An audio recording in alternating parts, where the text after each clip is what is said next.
Hello friends, let's come to the last lecture of Science and Technology PT 365. The topic is alternative energy और उसमें जो पहला topic है that is coal based hydrogen. तो ये news में क्यों है, तो रिसेंटली मिनिस्ट्री ऑफ कोल जो है उन्होंने टास्क फोर्स और एक्सपर्ट कमिटी बनाई है कि एक रोड मैप प्रिपेयर करे हमारे कोल बेस्ड हाइड्रोजन प्रोडक्शन के लिए। ठीक है, तो कोल बेस्ड हाइड्रोजन प्रोडक्शन करना है, उसके लिए एक रोड मैप बिल्डअप करे। तो अब उससे पहले हम ग्लोबल स्टेटस देख लेते हैं हाइड्रोजन का। तो एट प्रेजेंट अगर बात कर बताएं तो करंट ग्लोबल डिमांड जो है हाइड्रोजन की वो 70 मिलियन मेट्रिक टन्स है। ठीक है, कितनी है? 70 मिलियन मेट्रिक टन्स, जो कि मोस्ट ऑफ द हाइड्रोजन जो हमारा प्रोड्यूस होता है वो हमारा फॉसिल फ्यूल से होता है। अगर हम बताएं तो 76% जो है वो नेचुरल गैस से प्रोड्यूस होता है हाइड्रोजन, 23% कोल से होता है और रिमेनिंग जो है इलेक्ट्रोलिसिस ऑफ वाटर से होता है। अब मच ऑफ द हाइड्रोजन जो भी हमारा हम प्रोड्यूस करते हैं फॉसिल फ्यूल से, वो यूज़ किस में होता है? तो वो oil refining, ammonia, methanol production, steel production, इन सब में जो है यूज़ होता है। अब कोल बेस्ड हाइड्रोजन क्या होता है? तो हाइड्रोजन क्या है? हमारा सेकेंडरी सोर्स है हमारे एनर्जी का। ठीक है, और इसको एक एनर्जी कैरियर की तरह भी रिफ़र किया जाता है। कहीं ना कहीं ये एनर्जी को ट्रांसफ़र भी करता है और ये फिजिकली स्टोर कर सकते हैं एज अ गैस और अ लिक्विड। तो गैस फॉर्म में भी स्टोर किया जा सकता है और लिक्विड फॉर्म में भी स्टोर किया जा सकता है। अब कोल आपको पता होगा दो कंपोनेंट्स का मिक्सचर है। पहला है कार्बन बेस्ड मैटर, दूसरा है मिनरल मैटर। अब कार्बन बेस्ड मैटर की अगर बात करें तो कार्बन बेस्ड मैटर कैसे मिलता है? जो भी प्लांट्स और जो भी हमारे वेजिटेशंस है बहुत पहले जो डिके हुए थे, ख़त्म हुए थे, उनके जो रिमेन्स हैं वो अब कार्बन बन गए हैं, तो उनको कार्बन बेस्ड मैटर बोला जाता है। मिनरल मैटर उसे बोला जाता है जब हम अंडरग्राउंड डग करते हैं और वहाँ से कोल निकालते हैं तो उसको मिनरल मैटर बोला जाता है। अब कार्बन मैटर जो है वो 5 एलिमेंट से मिलके बने हुए हैं: कार्बन, हाइड्रोजन, ऑक्सीजन, नाइट्रोजन और सल्फर। और अगर हम बताएं तो ब्लैक कार्बन, ब्राउन कार्बन हो गया, बायोमास हो गया। अगर इनसे हम देखे जाए तो ब्लैक कोल जो है हमारा वो हाईएस्ट कार्बन कंटेंट हमारा ब्लैक कोल में है और बायोमास में जो है हाईएस्ट सल्फर कंटेंट है। जैसे कि आप यहाँ देख सकते हैं, तो ब्लैक कोल की अगर बात बताएं तो हाइड्रोजन कंटेंट है उसमें सबसे ज़्यादा। ब्राउन कोल की बात करें तो वहाँ पे हमारा ऑक्सीजन कंटेंट सबसे ज़्यादा, और बायोमास की बात करें तो हमारा सल्फर कंटेंट सबसे ज़्यादा है। तो ये याद कर लीजिए कि इसमें क्या ज़्यादा है। अब कोल जो है इंपॉर्टेंट सोर्स है हमारे हाइड्रोजन का, मतलब जो भी हाइड्रोजन बनाने का, जैसे ब्राउन हाइड्रोजन हो गए। Apart from natural gas, grey hydrogen, natural gas को ग्रे हाइड्रोजन बोला जाता है और रिन्यूएबल एनर्जी को ग्रीन हाइड्रोजन बोला जाता है थ्रू इलेक्ट्रोलिसिस। अब रिन्यूएबल एनर्जी की अगर बात करें जो कि हमारी ग्रीन हाइड्रोजन होता है, ये हम पढ़ेंगे कि किस टाइप कौन कौन से हाइड्रोजन होते हैं। सरप्लस सोलर पावर जो है वो यूज़ किया जाता है इलेक्ट्रोलाइट्स वाटर के लिए इनटू हाइड्रोजन एंड ऑक्सीजन। अब ग्लोबल एम्फोसाइजेज है कि हमको जो है सब्स्टिट्यूट करना है लिक्विड फ्यूल विथ हाइड्रोजन से। स्टोरेज जो है उस सरप्लस रिन्यूएबल पावर का एज अ हाइड्रोजन की तरह हमको उसको स्टोर करना है और हमारा जो एमिशन है उसको कट डाउन करना है। ठीक है, तो टाइप्स ऑफ हाइड्रोजन देख लेते हैं क्या होता है। तो ग्रीन हाइड्रोजन की अगर बात करें, जब हाइड्रोजन हम वाटर को इलेक्ट्रोलाइज करके प्रोड्यूस करते हैं यूजिंग इलेक्ट्रिसिटी, जैसे कि रिन्यूएबल एनर्जी से जब हम कोई हाइड्रोजन प्रोड्यूस करते हैं, that is called green hydrogen.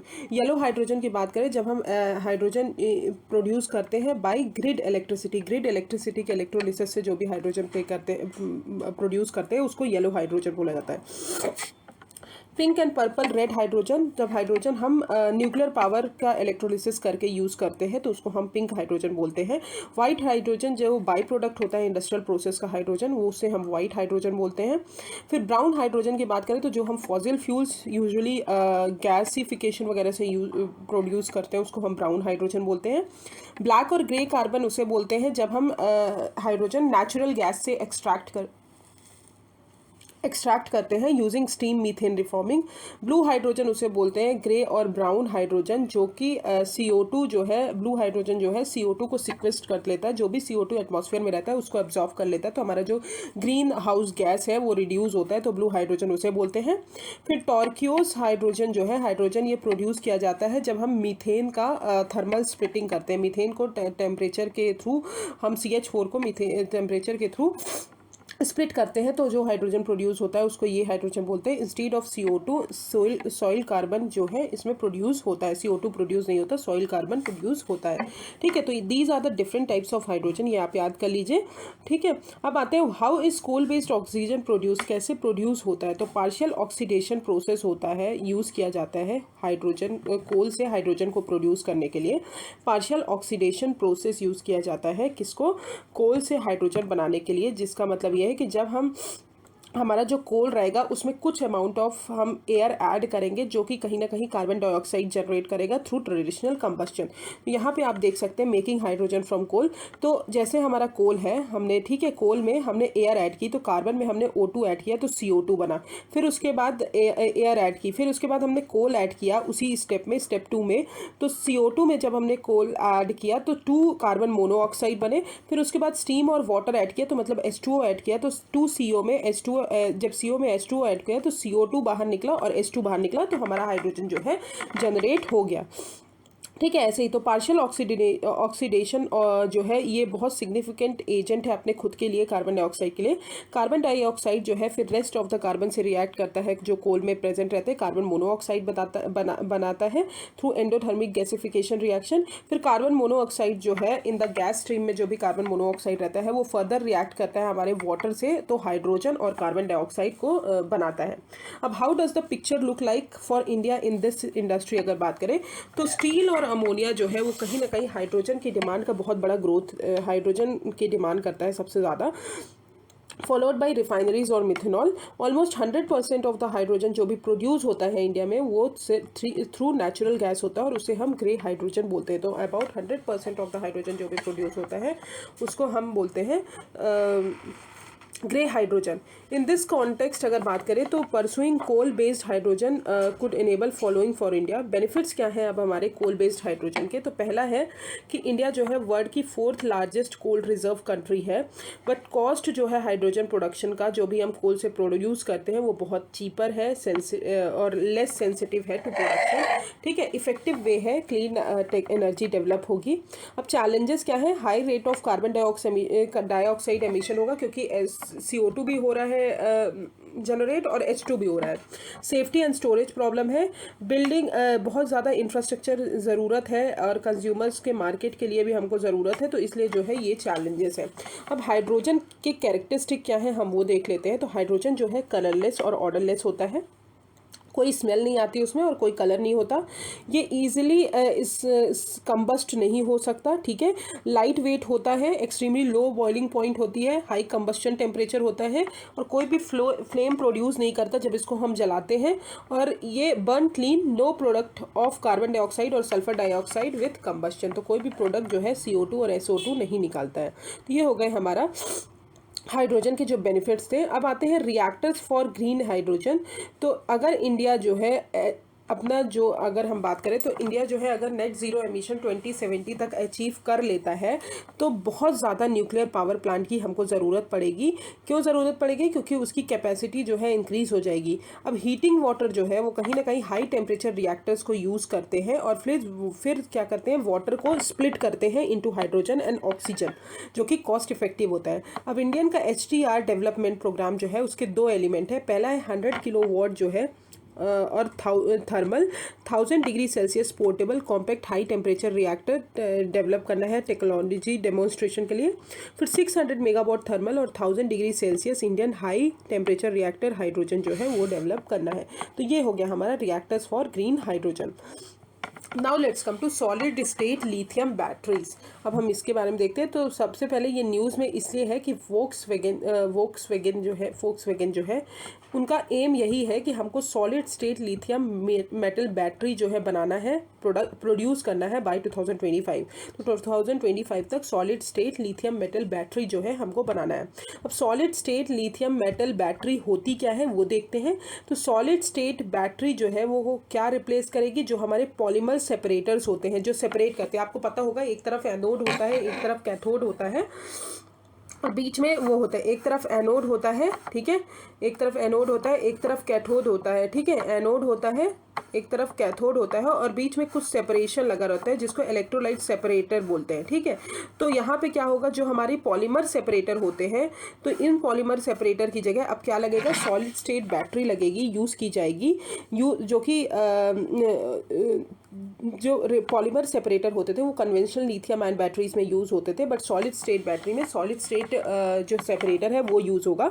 Lithium ion batteries जो है वो एक्वस इलेक्ट्रोलाइट सॉल्यूशन निकालती थी, जिसमें एनोड को जो नेगेटिवली इलेक्ट्रोड होता था और कैथोड को दूर रखते थे, ठीक है। तो लिथियम आयन बैटरीज में क्या होता है, एक्वस सॉल्यूशन, एक्वस इलेक्ट्रोलाइट होता था, मतलब लिक्विड इलेक्ट्रोलाइट होता था। ऑन द अदर हैंड अगर हम बताएं तो सॉलिड स्टेट जो बैटरी है उसमें हम सॉलिड इलेक्ट्रोलाइट यूज़ करेंगे जो कि सेपरेटर की तरह रोल प्ले करेंगे, ओके। अब रिप्लेसमेंट जो है सेपरेटर का, वो कहीं ना कहीं हमारे कार्बन और सिलिकॉन जो एनोड है जो कि हमारे कन्वेंशनल लिथियम आयन बैटरीज में यूज़ होते थे, वो रिप्लेस हो जाएंगे विथ अ लिथियम और मेटल एनोड। तो लिथियम मेटल एनोड होगा, ये लिथियम मेटल एनोड होगा जो कि ज़्यादा एनर्जी डेंस है than the chemical conventional anodes. ये बैटरी को अलाउ करेगा कि वो बहुत ज़्यादा एनर्जी जो है स्टोर करके रखे और बहुत ज़्यादा वॉल्यूम में, ठीक है। तो ये देखिए, जैसे लिथियम आयन बैटरीज में अगर बताएं तो ये हमारा एनोड हो गया और यहाँ पे हमारा वो हो गया, तो जिसमें जो है लिक्विड इलेक्ट्रोलाइट से जो है हमारा चीज़ सेपरेटेड है। बट सॉलिड स्टेट बैटरी में अगर बताएं तो कैथोड और जो हमारा एनोड है वो हमारा सॉलिड इलेक्ट्रोलाइट से सेपरेटेड है। जो ये रेड लाइन देख रहे हैं तो दैट इज सॉलिड इलेक्ट्रोलाइट, ठीक है। अब एडवांटेज अगर हम बात करें तो हायर सेल एनर्जी डेंसिटी होगी, क्योंकि कार्बन एनोड जो है एलिमिनेट हो जाएगा। लोअर चार्जिंग टाइम होगा, एबिलिटी होगी कि ये ज़्यादा जल्दी चार्ज हो जाए और लॉन्गर शेल्फ लाइफ होगी और सेफ्टी भी इम्प्रूव हो जाएगी, ठीक है। तो ये हो गया हमारा solid state lithium metal battery. अब कुछ माइक्रोबियल फ्यूल सेल्स भी होते हैं, उनके बारे में भी जान लेते हैं। ये हमने पिछली बार PT 365 में पढ़ाया था। तो माइक्रोबियल फ्यूल सेल जो होते हैं ये बायो इलेक्ट्रोकेमिकल प्रोसेस होते हैं, जहाँ पे हम इलेक्ट्रिसिटी प्रोड्यूस करते हैं इलेक्ट्रॉन्स को यूज़ करके। जो भी हमारे बायोकेमिकल रिएक्शन जब हम करते हैं, कैटलिस्ट उसमें बैक्टीरिया रहता है, तो उसमें हम इलेक्ट्रॉन्स जो है बहुत सारे यूज़ करते हैं, इलेक्ट्रॉन्स प्रोड्यूस होते हैं, तो उस इलेक्ट्रॉन्स को यूज़ करके हम इलेक्ट्रिसिटी को जनरेट करते हैं। अब माइक्रोबियल फ्यूल सेल जो है वो sustainable source of energy consider किया जाता है, बिकॉज ये लिविंग ऑर्गेनिज्म को यूज़ करके, लिविंग ऑर्गेनिज्म को कैटलिस्ट बना के इलेक्ट्रिसिटी को जनरेट करते हैं। अब इसमें बहुत सारे इनऑर्गेनिक मटेरियल्स और सबस्ट्रेट यूज़ होते हैं और ये इंस्टॉल किया जाता है वेस्ट वाटर ट्रीटमेंट प्लांट्स में वाटर को क्लीन करने के लिए और इलेक्ट्रिसिटी प्रोड्यूस करने के लिए। तो ये हो गया माइक्रोबियल फ्यूल सेल, ये भी इंपॉर्टेंट है, इसलिए इसको पढ़ाना ज़रूरी था। अब आते हैं मेटल एयर बैटरी की अगर बात करें तो international advanced research centre for powder metallurgy and new materials की बात करें तो उन्होंने एक कॉस्ट इफेक्टिव कैटलिसिस डेवलप किया है जिसको मेटल एयर बैटरी बोला है।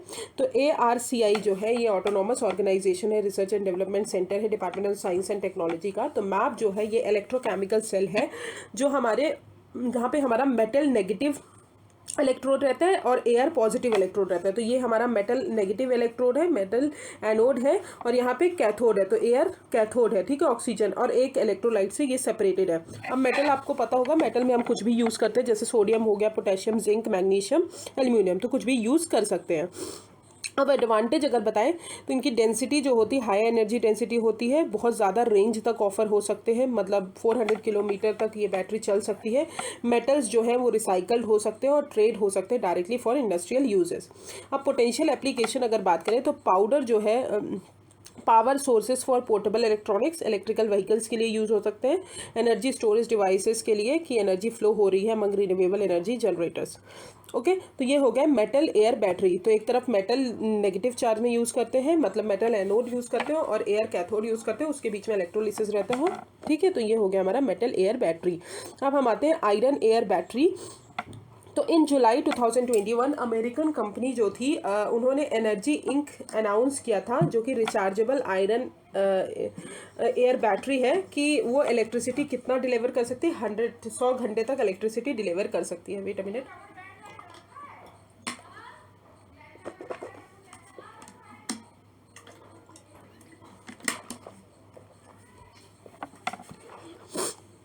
ठीक है। तो आयरन एयर बैटरी क्या होती है, ये किस कॉन्सेप्ट पे वर्क करती है, रिवर्सिबल रस्टिंग पर वर्क करती है। रस्टिंग कुछ चीज़ों का मटेरियल होता है, ठीक है। ये क्या करेगी, ऑक्सीजन जो है एयर से लेगी और कन्वर्ट करेगी आयरन मेटल को रस्ट में वाइल डिस्चार्जिंग। जब भी ये डिस्चार्ज होगा तो जो भी आयरन मेटल उसमें लगा होगा उस आयरन मेटल को रस्ट में कन्वर्ट करेगी। बट जब भी हम उसको चार्ज करेंगे तो जो भी इलेक्ट्रिक करंट जैसे ही फ्लो होगा तो वहाँ वो रस्ट जो है वो बैक आयरन उसमें कन्वर्ट होगा और बैटरी जो है ऑक्सीजन रिलीज करेगी बैक इनटू द एयर। तो ये हो गई हमारी आयरन एयर बैटरी। अब एक्टिव कंपोनेंट इसके क्या है, आयरन एयर बैटरी सिस्टम जो है सेफेस्ट, चीपेस्ट और मोस्ट एवेंटेड मटेरियल है हमारे प्लानट में। लो कॉस्ट आयरन यूज़ हो सकता है, वाटर और एयर। ये जो है वाटर बेस्ड भी नॉन फ्लेमेबल इलेक्ट्रोलाइट यूज़ करती है, similar to the electrolyte used in a batteries. Okay, अब हम आते हैं व्हाट आर द बैटरीज। तो बैटरीज आपको पता होगा ये डिवाइस है जो कि एक और एक से ज़्यादा इलेक्ट्रिकल सेल्स को कन्वर्ट होती है, उनमें एक से ज़्यादा इलेक्ट्रिकल सेल्स होते हैं जो कि केमिकल एनर्जी को इलेक्ट्रिकल एनर्जी में कन्वर्ट करते हैं। अब दो टाइप्स की बैटरीज होती हैं। इन द प्राइमरी बैटरीज अगर बात करें तो रिएक्शन जो है एक ही बार होता है, उसके बाद वो जैसे ही डेड होती है तो उसके बाद उसका कोई यूज़ नहीं होता है। फॉर एग्जांपल ड्राई सेल्स जो हम क्लॉक्स वगैरह में यूज़ करते हैं। सेकेंडरी सेल वो बैटरीज होती हैं, ये रिचार्ज भी हो सकती हैं, एक बार यूज़ करने के बाद आप रिचार्ज भी कर सकते हो क्योंकि इनका करंट जो है फिर अपोजिट डायरेक्शन में फ्लो होने लगता है, तो इसलिए ये दोबारा भी यूज़ हो सकते हैं। For example lead storage battery हो गई, फिर लिथियम आयन बैटरीज हो गई, तो these are called secondary cell batteries. तो this is batteries, I hope it is clear. Now let's come to ARCI ने अभी एक एग्रीमेंट साइन किया है प्राइवेट फर्म के साथ कि वो lithium ion batteries fabrication lab जो है वो बैंगलोर में सेटअप करेंगे। अब लिथियम आयन बैटरीज भी क्या होती हैं, लिथियम आयन बैटरीज जो है रिचार्जेबल बैटरी हैं जो कि चार्ज और डिस्चार्ज होती हैं लिथियम आयंस के थ्रू। जो भी लिथियम आयंस हमारे नेगेटिव पॉजिटिव मतलब एनोड से कैथोड की तरफ मूव करते हैं, उन दोनों के बीच में रहते हैं थ्रू इलेक्ट्रोड्स, तो उसके कारण जो है हमारी ये डिस्चार्ज और डिस्चार्ज भी होती हैं। अब एप्लीकेशन अगर बताएं तो consumer electronics such as smartphones, PCs, industrial robot production, इन सब में यूज़ हो सकती हैं। एडवांटेज जो है लिथियम आयन बैटरीज की ओवर अदर बैटरीज, तो इनका हायर एनर्जी डेंसिटी होता है किसी भी बैटरी टेक्नोलॉजी से ज़्यादा, हायर वोल्टेज होता है, लॉन्ग लाइफ साइकिल होता है, लो सेल्फ डिस्चार्ज रेट होता है, लो मेंटेनेंस होता है। डिसएडवांटेज यही है कि ये ज़्यादा हीट होने के कारण इसका जो बैटरी है वो बस्ट हो सकता है और डैमेज हो सकता है हाई वोल्टेज पे, और कॉस्टलियर होता है as comparison to other batteries. अब फोटोवोल्टाइक एंड सोलर थर्मल होता क्या है, तो फोटोवोल्टाइक्स वो टेक्नोलॉजी होती है जो इलेक्ट्रिसिटी जनरेट करती है, डायरेक्ट लाइट को, जो हमारी लाइट आती है उसको कन्वर्ट करती है इलेक्ट्रिसिटी में, तो उसको बोलते हैं फोटोवोल्टाइक। वाइल सोलर थर्मल की अगर बात करें तो ये सन की रेस जो आती है उससे जो है हीट जनरेट करती है, उसके बाद जो है इलेक्ट्रिसिटी जनरेट करती है। बोथ फोटोवोल्टाइक और सोलर थर्मल की बात करें तो ये डायरेक्ट करंट जो है वो जनरेट करती है, तो दोनों क्या करती हैं, डायरेक्ट करंट को जनरेट करती है। आपको मैं एक चीज़ बता दे रही हूँ, ये जो स्निपेट में छोटी छोटी चीज़ें दी हैं वो आपको बहुत अच्छे से पढ़ना है क्योंकि वही इंपॉर्टेंट होती हैं ज़्यादातर, ठीक है। तो ये सब बहुत अच्छे से पढ़िए, इन लोगों का डिफरेंस वगैरह। फिर आते हैं व्हाट अदर इंपॉर्टेंट न्यूज़ में, तो पेरोव्स्काइट बेस्ड डिवाइसेस। तो रिसेंटली IIT गुवाहाटी जो है उन्होंने एक चीज़ फाउंड किया है कि वो सोलर पैनल्स को ज़्यादा एफिशिएंट बनाएंगे, चीपर बनाएंगे, रिसाइकेबल बनाएंगे बाय यूजिंग क्या स्टेबलाइज करके हाइब्रिड पेरोव्स्काइट बेस्ड सोलर और फोटोवोल्टाइक डिवाइसेस को यूज़ करके टू प्रोड्यूस इलेक्ट्रिसिटी। अब ये डिवाइसेस होते क्या हैं, ये डिवाइसेस जो है हैविली यूज्ड होते हैं सेमीकंडक्टर मटेरियल्स में because they are affordable and easy to manufacture, और ये मटेरियल जो है एक्सट्रीमली अनस्टेबल होते हैं टुवर्ड्स द मतलब जब भी हम ह्यूमिडिटी और ऑक्सीजन मतलब जब हम किसी रेनी एरियाज़ में रहते हैं, ह्यूमिडिटी बहुत ज़्यादा रहती है, गर्मी बहुत ज़्यादा रहती है, तो उस कंडीशन में जो है ये अनस्टेबल रहते हैं जिनका कमर्शलाइजेशन जो है रिस्ट्रिक्ट हो जाता है। फिर आते हैं बायोजेट फ्यूल की बात करें टेक्नोलॉजी की, तो बायोजेट फ्यूल भी मैंने आपको पढ़ाया है, ये अभी हमारी जो फ्लाइट्स हैं उसमें अभी यूज़ किया जा रहा है, मतलब बायोजेट 2018 से यूज़ किया जा रहा है। अब बायोजेट फ्यूल वो है जो फ्यूल हम प्रोड्यूस करते हैं by using cooking oil, tree bone oil, short gestation oil, seeds crop, ये सब यूज़ करके जब हम फ्यूल बनाते हैं तो उसको हम बायोजेट फ्यूल बोलते हैं। तो CSIR IIP देहरादून जो है होम ग्रोन टेक्नोलॉजी यूज़ किया है कि वो प्रोड्यूस करेंगे बायोजेट फ्यूल जो कि हमारा इंडियन एयरफोर्स के लिए यूज़ किया जा सकता है, ठीक है। तो ये हो गए अदर इंपॉर्टेंट न्यूज़ और कुछ हमारे जो बैटरीज हैं। Now let's come to the IPR, intellectual property rights. तो मैं एक चीज़ बता दे रही हूँ कि आईपीआर का ना एक सिंगल लेक्चर है पीटी 365 का, आई थिंक 4th या 5th लेक्चर है, जो पिछली बार मैंने आईपीआर आपको पढ़ाया था। तो उसको जाके आप एक बार ज़रूर देख लीजिए। अगर आपको यहाँ नहीं समझ में आएगा तो उसको देख लीजिए, क्योंकि उसमें सिर्फ आईपीआर ही पढ़ाया है मैंने बहुत अच्छे से। तो वो लेक्चर आपको देखना है, आप बिल्कुल नोट कर लीजिए कि वो लेक्चर आप देखेंगे। मैं यहाँ पर भी आपको पूरा पढ़ाऊँगी, बट ये है कि आप उसको भी देख लीजिए। अब रिसेंटली ये न्यूज़ में क्यों है कि पेटेंट जो है black pepper micronutrient foliar formation और trademark for tumor antigen SPAG award किया गया है, मतलब अवार्ड दिया गया है। ब्लैक पेपर को अवार्ड दिया गया है और ट्यूमर एंटीजन को अवार्ड दिया गया है। अब मोर ऑन न्यूज़ की बताएं तो Indian council for agriculture research और Indian institute of spices research ने अभी पेटेंट रिसीव किया है for black pepper micronutrient foliar formation. ये माइक्रोन्यूट्रिएंट जो है ब्लैक पेपर का मिक्सचर है, जो कि एक ऑप्टिमल रेशियो मेंटेन करता है सेकेंडरी माइक्रोन्यूट्रिएंट्स का, जैसे कि मैग्नीशियम हो गए, जिंक हो गए, बोरोन हो गए इन अ लीफ। ठीक है, तो किसको मिला है? ब्लैक पेपर को मिला है। क्या मिला है? पेटेंट मिला है। और SPAG 9 एंटीजन है, जिसको ट्रेडमार्क एस्पाजनी मिला है। द एंटीजन जो है वो 1998 में डेवलप किया गया था, नेशनल इंस्टीट्यूट ऑफ इम्यूनोलॉजी ने डेवलप किया था। और ये यूज होता है डेंड्राइटिक सेल्स बेस्ड इम्यूनोथेरेपी इन सर्वाइकल ओवरियन कैंसर के लिए और ब्रेस्ट कैंसर जो होते हैं उनके लिए ये जो होता है इसको यूज़ किया जाता है। तो इनको ट्रेडमार्क मिला है। अब हम आईपीआर पढ़ते हैं, तो आईपीआर होता क्या है? उससे पहले हम office of controller general of patent design and trademarks पढ़ लेते हैं। तो ये जो है सुपरवाइज करती है हमारे पेटेंट एक्ट के अंदर जितने भी रूल्स आते हैं, डिज़ाइन एक्ट के अंदर आते हैं, ट्रेडमार्क्स एक्ट के अंदर आते हैं। ये फंक्शन करती है department of promotion of industry and internal trade के अंदर वर्क करती है under ministry of commerce and industry. अब इंटेलेक्चुअल प्रॉपर्टी राइट्स होते क्या हैं? तो इंटेलेक्चुअल प्रॉपर्टी राइट्स वो राइट्स होते हैं जो हम किसी पर्सन को देते हैं, जो वो क्रिएट करते हैं। उनके माइंड में जो चीज़ें क्रिएट, जो भी माइंड में चीज़ें होती हैं वो क्रिएट कर देते हैं, तो उसको हम बोलते हैं आईपीआर्स। और ये एक्सक्लूसिव राइट होते हैं जो किसी पर्सन को ही दिया जाता है जिसने वो टेक्नोलॉजी इन्वेंट की है। Over a certain period of time, किसी टाइम पीरियड के लिए उन्हीं को एक्सक्लूसिव राइट दिया जाता है, और वो राइट जो है कोई वॉयलेट नहीं कर सकता। अब इसमें जो है new creation such as new drug composition, business module, product, software, इन सबको जो है इंटेलेक्चुअल प्रॉपर्टी राइट दिया जाता है। अब इंटेलेक्चुअल प्रॉपर्टी राइट के अंदर जो है ट्रेडमार्क्स आते हैं, कॉपीराइट्स आती है, पेटेंट आते हैं, इंडस्ट्रियल डिजाइन आती है और ट्रेड सीक्रेट आते हैं। अब सबसे पहले हम कॉपीराइट पढ़ते हैं। तो कॉपीराइट होता क्या है? कॉपीराइट एक लीगल टर्म है जो हम किसी के राइट, मतलब जो भी हमारे क्रिएटर्स होते हैं, जैसे कि लिटरली और आर्टिस्टिक वर्क जो क्रिएट करते हैं, उनको हम कॉपीराइट, उनके लिए हम कॉपीराइट यूज करते हैं। फॉर एग्जाम्पल, अगर बात करें किसी ने किताब लिख दी है, तो वो किताब जो है वो उसी का कॉपीराइट हो गया, उसको और कोई यूज़ नहीं कर सकता है। जैसे कि आप देखते हैं अब वर्क्स क्या क्या कवर्ड होते हैं। तो बुक्स कवर्ड होती हैं, म्यूजिक कवर्ड होती है, painting, sculptures, films, to computer programs, database, advertisement, maps, technical drawings. तो ये सारी चीज़ें जो है कॉपीराइट के अंदर कवर होती हैं। अब वैलिडिटी अगर बताएं तो इंडिया में कॉपीराइट एक्ट 1957 है, उसके अंदर इनको प्रोटेक्शन मिलता है। और जनरल रूल यही है कि कॉपीराइट जो है वो 60 ईयर्स तक आपके पास रहता है। 60 साल तक आप, मतलब आपने अगर कोई चीज़ इन्वेंट की है तो 60 साल तक जो है, जब तक आप हैं 60 साल तक, तो आपका ही कॉपीराइट उस चीज़ पे रहेगा। In case of literally original, literary, dramatic और musical and artistic work, the 60 years period is counted from the year following the death of the author. मतलब इन सब केसेस में अगर आपकी डेथ भी हो गई है 60 ईयर्स के बाद, तो उसके बाद भी आप प्रोटेक्शन मिल सकता है। फिर आते हैं पेटेंट। तो पेटेंट जो है हमारे यहाँ पेटेंट एक्ट 1970 बना है, उसके अंडर जो है पेटेंट हमको प्रोटेक्शन मिलता है।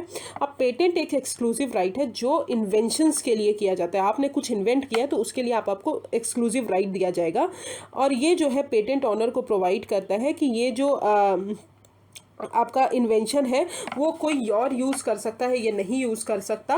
तो ये जो है पेटेंट ऑनर के ऊपर रहता है। और पेटेंट जो है हर कंट्री का अलग अलग पेटेंट आपको ऑब्टेन करना पड़ेगा। अगर इंडिया में आपने पेटेंट पाया है किसी चीज़ के लिए, तो आपको ज़रूरी नहीं है कि वो बाहर भी आपको पेटेंट मिलेगा। तो पेटेंट जो है एक टेरिटोरियल राइट है। तो पेटेंट क्या है? हमारा टेरिटोरियल राइट है। तो patent should be obtained in each country where applicant requires protection for his invention. ठीक है, तो टेरिटोरियल राइट है। अब ये हमारा जो पेटेंट एक्ट 1970 1870 वो प्रोडक्ट और प्रोसेस पेटेंट दोनों प्रोवाइड करता है।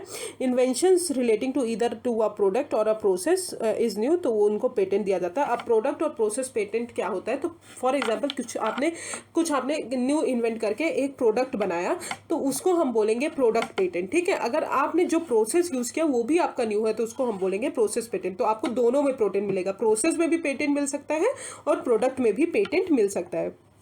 अब टर्म बताएं एवरी पेटेंट का इंडिया में, तो वो 20 ईयर्स है। जब आप एप्लीकेशन डेट फाइल करते हैं इन्वेंशन के बाद, तो आपको 20 साल तक पेटेंट को, मतलब आपको 20 साल तक एक्सक्लूसिव राइट मिल जाता है। 20 साल तक कोई उस राइट को वायलेट नहीं कर सकता, कोई उसे यूज़ नहीं कर सकता। फिर आते हैं यूटिलिटी मॉडल। यूटिलिटी मॉडल भी एक टाइप का पेटेंट ही है, बट ये like a patent also protect, ये भी इन्वेंशंस और इनोवेशंस को प्रोटेक्ट करते हैं, बट ये शॉर्टर पीरियड के लिए होते हैं। जैसे पेटेंट हमारा 20 साल के लिए होता है, ये शॉर्टर पीरियड 5 to 6 ईयर्स के लिए होते हैं। मेन डिफरेंस पेटेंट और यूटिलिटी मॉडल में यही है कि जो हमारी यूटिलिटी मॉडल के लिए जो भी हम रिक्वायरमेंट मिलती है हमको, वो बहुत लेस इंट्रिंजेंट होती है, ज़्यादा स्ट्रिंजेंट रूल्स नहीं होते। और ये यूटिलिटी मॉडल जो है ये प्रोडक्ट प्रोसेस पे दोनों पे मिलता है। इन्वेंशन स्टेप इसके लिए ज़रूरी नहीं है, अगर आपने कुछ बनाया है तो आपको मिल सकता है। इसका जो टर्म है प्रोटेक्शन का यूटिलिटी मॉडल का, शॉर्टर है पेटेंट से, बिटवीन 6 to 15 ईयर्स तक आप चीज़ें को प्रोटेक्ट करके रख सकते हो। फिर आते हैं ट्रेडमार्क्स। तो ट्रेडमार्क्स जो है ट्रेडमार्क्स एक्ट के अंदर प्रोटेक्टेड है। अब ट्रेडमार्क क्या होता है, साइन होता है जो आप पर्टिकुलर किसी गुड्स को देते हो, किसी सर्विस को देते हो, जो एक एंटरप्राइजेस की सर्विस को दूसरे एंटरप्राइजेस की सर्विस से अलग करे। फॉर एग्जांपल सब्यसाची साड़ीज हो गई, तो उसमें एक डिज़ाइन बना हुआ आता है जो कि और कोई जो हमारे हैं वो यूज़ नहीं कर सकते। एप्पल का बताएं तो एप्पल का जो साइन है ये एप्पल के फ़ोन में बना हुआ होता है। तो वो इस टाइप के जो है ये ट्रेडमार्क्स होते हैं। और ये ट्रेडमार्क किसको दिया जाते हैं, किसी भी distinctive word, symbol, slogan, logo, brand label, name, signature letter, किसी को भी दिया जाता है।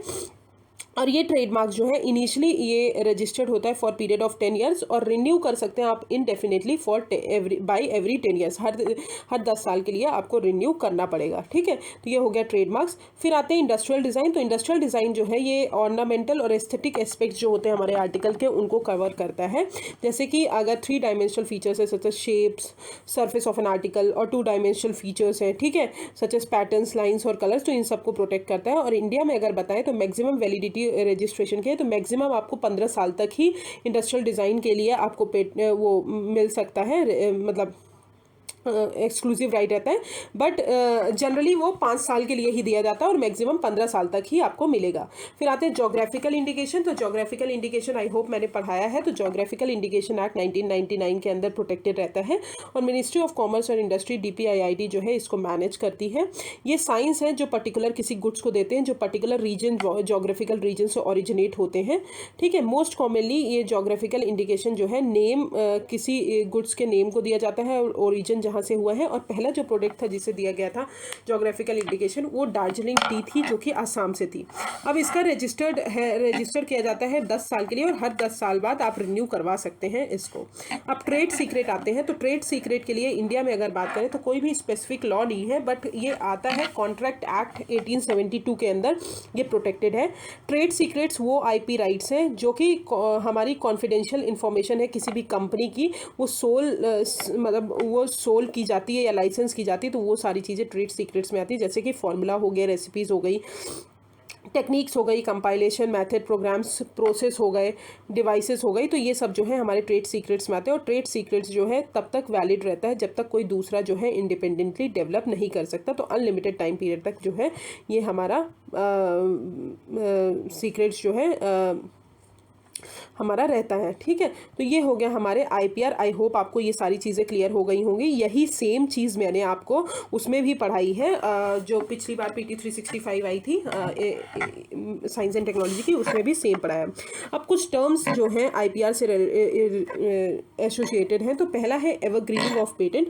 एवरग्रीनिंग ऑफ पेटेंट का मतलब यही है कि फॉर एग्जांपल जैसे एवरग्रीनिंग ऑफ लोन होता है, जैसे आप लोन लिया, अब उस लोन को चुकाने के लिए आपने दोबारा लोन लिया, आपने फिर वो लोन नहीं चुका पाए तो फिर दोबारा लोन लिया, तो that is evergreening of loans. अब एवरग्रीनिंग ऑफ पेटेंट भी उसी टाइप का होता है। एवरग्रीनिंग ऑफ पेटेंट मतलब ये होता है कि आपने कोई पेटेंट लिया, किसी प्रोडक्ट के लिए कुछ पेटेंट लिया, अब आपने कुछ चीज़ें उसमें रिन्यू करके, थोड़ी बहुत चीज़ें रिन्यू करके फिर से आप उसके लिए पेटेंट अपना बढ़ाना चाहते हो, तो उसको बोलते हैं एवरग्रीनिंग ऑफ पेटेंट।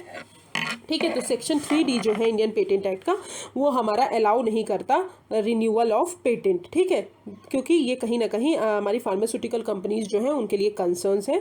अब कंपलसरी लाइसेंसिंग भी मैंने पढ़ा है। ये जो है ये गवर्नमेंट अथॉरिटी को ये प्रोवाइड करती है कि वो किसी भी थर्ड पार्टी को लाइसेंस पेटेंट प्रोवाइड कर सकते हैं, मतलब लाइसेंस प्रोवाइड कर सकते हैं कि आप जो है ये ड्रग बना दीजिए बिना कंसेंट के, जो भी पेटेंट होल्डर उसके बिना कंसेंट के जो है ये गवर्नमेंट दे सकती है।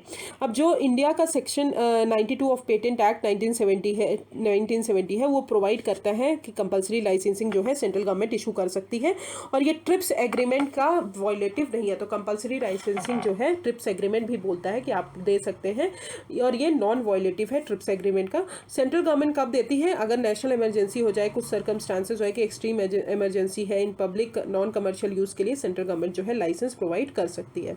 ओके, तो ये हो गया evergreening and compulsory licensing.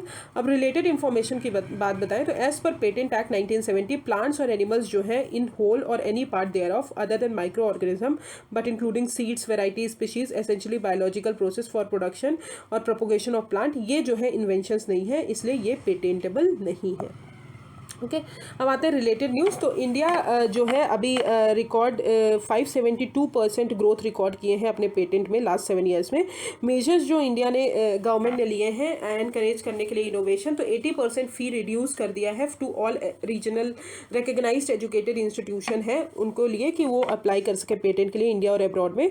Earlier सिर्फ ये रिकग्नाइज्ड एजुकेशनल इंस्टीट्यूशन जो गवर्नमेंट ओन करती थी उन्हीं के लिए था, बट अब जो है गवर्नमेंट एडेड प्राइवेट कोई भी ओन करता है तो उसके लिए है। एग्जामिनेशन सिस्टम ऑफ पेटेंट्स और improved access and transparency for dissemination of information, तो दीज आर द स्टेप्स जो गवर्नमेंट ने लिए हैं इनोवेशन बढ़ाने के लिए। तो आई होप IPR आपको बहुत अच्छे से समझ में आ गया होगा। Now let's come to the awards. तो अवार्ड्स मैंने आई थिंक ये जो मंथली मैगजीन आई थी दिसंबर की या फिर आई थिंक जनवरी की, दिसंबर की शायद या नवंबर की, तो उसमें मैंने अवार्ड्स पढ़ाया आपको। तो नोबल प्राइजेस की बात करें तो नोबल असेंबली और रॉयल स्वीडिश एकेडमी जो है साइंस की, उन्होंने अभी अनाउंस किया है winners of medicine, physics and chemistry Nobel for the year 2021। अब नोबल प्राइज़ की बात करें तो नोबल प्राइज़ जो है एक इंटरनेशनल अवार्ड है जो कि नोबल फाउंडेशन स्टॉकहोम स्वीडन जो है वो प्रोवाइड करती है, वो एडमिनिस्टर करती है, जो कि पीपल को दिया जाता है जो हमारे कुछ चीज़ें इन्वेंट करके हमारे जो ह्यूमंस हैं, जो हमारे पीपल हैं, उनके लिए बेनिफिट प्रोवाइड करते हैं इन अ प्रीवियस 12 मंथ्स, मतलब लास्ट एक साल में उन्होंने क्या इन्वेंट ऐसा किया है जो हमारे पीपल्स को कुछ बेनिफिट्स प्रोवाइड करेंगे। ये अवार्ड एनुअली दिया जाता है from a fund that Alfred Nobel ने सेट असाइड किया था 1895 में। और एल्फ्रेड नोबल जो है उन्होंने डायनामाइट इन्वेंट किया था और ये होल्डर है 355 पेटेंट्स के होल्डर थे। अब कैटेगरीज अगर बताएं तो ये 1901 में आया था और प्राइजेस जो है इनिशियली 5 कैटेगरीज को दिया जाता था, physics, chemistry, physiology, medicine, literature और पीस। 6th अवार्ड जो है इकोनॉमिक साइंसेस और इकोनॉमिक साइंसेस को दिया गया जो कि रॉयल बैंक ऑफ स्वीडन देती है, और वो फर्स्ट अवार्ड 1969 में दिया गया था। Since the start in 1901 there are some years, कुछ ईयर्स थे जहाँ पे नोबेल प्राइज़ नहीं अवार्ड किया गया था। अब विनर्स क्या रिसीव करते, तो विनर्स जो है 3 चीज़ें रिसीव करते हैं जो भी नोबेल प्राइज़ विनर्स हैं। नोबेल डिप्लोमा मिलता है, नोबल मेडल मिलता है और कैश प्राइज मिलता है 10 M का Swedish krona. They have to deliver to lecture to receive a money, उनको लेक्चर को डिलीवर करना पड़ता है मनी को रिसीव करने के लिए। In no case may a prize amount be divided between more than 3%। अब हु अवार्ड्स द प्राइजेस, तो रॉयल स्वीडिश एकेडमी जो है साइंस की वो अवार्ड करती है नोबल प्राइज फिजिक्स और केमिस्ट्री में, और नोबल प्राइज मेडिसिन में Nobel Assembly of Karolinska Institute Stockholm Sweden जो है वो देती है। अब प्राइज विनर्स को लॉरेट्स भी कहा जाता है कि उनको laurel wreath given to victors of contest in ancient Greece. More than one होने चाहिए और 3 से ज़्यादा विनर्स नहीं होने चाहिए किसी एक प्राइज़ के। तो मलाला यूसुफजई जो थी peace is the youngest, and John B Goodenough जो थे वो केमिस्ट्री में उनको मिला था, ये ओल्डेस्ट लॉरेट्स थे। ठीक है, तो ये हो गया हमारा नोबेल प्राइज़। अब कुछ इंडियन के नोबेल प्राइज़ विनर्स की बात करें तो रविन्द्रनाथ टैगोर को लिटरेचर में मिला था, CV रमन को फिजिक्स में मिला था 1930 में रमन इफेक्ट बनाने के लिए, हरगोविंद खुराना को नोबेल प्राइज़ फिजियोलॉजी में मिला था और मेडिसिन में 1968 1968 में, मदर टेरेसा को पीस प्राइज़ मिला था 1979 में, और सुब्रमण्यम चंद्रशेखर को फिजिक्स में मिला था 1983 में, अमृत सेन को इकोनॉमिक साइंसेस के लिए प्राइज़ मिला था 1998 में, वेंकट रमन रामकृष्णन को केमिस्ट्री में मिला था 2009 में, और कैलाश सत्यार्थी को नोबेल पीस प्राइज़ मिला था चिल्ड्रंस के लिए, जो भी एजुकेशन उन सब के लिए 2014 में। अभिजीत बैनर्जी को नोबेल प्राइज़ इन इकोनॉमिक्स मिला है 2019 में ग्लोबल पॉवर्टी को एलिविएट करने के लिए। Okay, so now let's come to Nobel prize in physics 2021। तो प्राइज़ जो है अभी रिसेंटली अवार्ड दिया गया है, किस लिए अवार्ड दिया गया है कि जो हमारा कॉम्प्लेक्स फिजिकल सिस्टम है उसको अंडरस्टैंड करने के लिए, मतलब उसके लिए कंट्रीब्यूशन किया है उन्होंने। अवॉर्डीज़ कौन कौन से हैं, तो पहला हाफ प्राइज़ जो है वो सुक्यूरो मनाबे और क्लॉस हेसलमैन को दिया गया है कि उन्होंने फिज़िकल मॉडलिंग जो है अर्थ क्लाइमेट की उस पर वर्क किया है, तो उसके लिए उनको अवार्ड दिया गया है। और सेकेंड हाफ जो है वो गिर्गियो पारिसी को दिया गया है कि उन्होंने जो है हमारा जो फिज़िकल सिस्टम है उसमें डिसऑर्डर और फ्लक्चुएशन बताया है, उसकी डिस्कवरी के लिए उनको सेकेंड हाफ प्राइज़ दिया गया है। अब about the complex physical system और वर्क ऑफ नोबेल लॉरेट्स का देखते हैं। तो कॉम्प्लेक्स सिस्टम होता क्या है, कॉम्प्लेक्स सिस्टम जो है वो कैरेक्टरिस्टिक कॉम्प्लेक्स सिस्टम के क्या होते हैं, तो रैंडमनेस होती है, डिसऑर्डर होता है, कोई चीज़ परफेक्ट नहीं होती, इसलिए उसको डिफ़िकल्ट रहता है अंडरस्टैंड करने के लिए, और वो मैथमेटिकली हम डिस्क्राइब नहीं कर सकते हैं, मतलब मैथमेटिकली डिस्क्राइब कर तो सकते हैं बट बहुत डिफिकल्ट होता है मैथमेटिकली डिस्क्राइब करना, बिकॉज उसमें बहुत ज़्यादा एनॉमरस नंबर ऑफ कंपोनेंट्स रहते हैं, ठीक है, और चांसेस से गवर्न होते हैं। प्राइजेस ने कुछ मेथड्स को रिकग्नाइज किया है for describing them and predicting their long term behaviour, और अर्थ क्लाइमेट जो है one of the most important example है for complex system, because earth में बहुत सारी चीज़ें कॉम्प्लेक्सिटी से भरी हुई होती है। फिर सुकोरो मनाबे जो है उन्होंने कार्बन डाइऑक्साइड का इंक्रीज लेवल को डेमोन्स्ट्रेट किया कि उन्होंने बोला कि कैसे हमारा कार्बन डाइऑक्साइड लेवल जो है इंक्रीज होता है, तो उसके कारण हमारा टेम्परेचर इंक्रीज होता है जो हमारे सरफेस अर्थ के सरफेस है उस पर। फिर गिर्गियो पारसी ने हिडन पैटर्न्स डिस्कवर किए हैं in his disordered complex metal with his spin glass experiment, और विद दिस उन्होंने हिडन स्ट्रक्चर जो है with in a system develop किया है जो कि उन्होंने रिप्रेजेंट किया है मैथमेटिकली, ठीक है। अब अगर बताएं तो सबसे पहले मनाबिस क्लाइमेट मॉडल बताएं तो सुकुरो मनाबे जो थे पहले रिसर्चर थे, उन्होंने देखा कि जो रेडिएशन बैलेंस है और वर्टिकल जो हमारा एयर मास ट्रांसपोर्ट हो रहा है, आपको पता होगा जब ग्राउंड से जो है हमारी एयर मास उठती है, क्योंकि हमारी जो हमारी वार्म एयर रहती है वो लाइट रहती है इसलिए वो उठती है, कोल्ड एयर सिंक होती है, और तो इसके कारण क्या हो कन्वेक्शन प्रोसेस होता है। कन्वेक्शन मतलब एक मटेरियल से दूसरे मटेरियल तक चीज़ें ट्रांसफ़र होना है, जैसे यहाँ से वार्म उठी और फिर ऐसे करके इधर जाके ऐसे मिली, तो this is called convection process, ठीक है।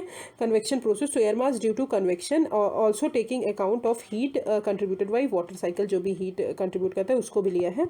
फिर बताएं कि जैसे देखिए इनकमिंग सोलर रेडिएशन आ रही है, येलो कलर की लाइन इनकमिंग सोलर रेडिएशन है, उसके बाद इंफ्रारेड हीट रेडिएशन जो है जो हमारी ग्राउंड है वो कुछ इंफ्रारेड हीट रेडिएशन जो है जो फेंकती है, तो कुछ हीट जो है हमारी एटमॉस्फेयर में जो भी क्लाउड्स वगैरह रहते हैं वो एब्जॉर्व कर लेते हैं, जिसके कारण हमारी एयर जो है वार्म होती है और ग्राउंड की, वाइल कुछ रेडिएट की जाती है हीट टू स्पेस, जैसे इंफ्रारेड हीट रेडिएशन ये रेड लाइन है, कुछ स्पेस जो है स्पेस पे चली गई इंफ्रारेड रेडिएशन, और कुछ जो है एटमॉस्फेयर से टकरा के हमारे फिर से नीचे आ गई, जिसके कारण हमारी जो है एयर वार्म हुई।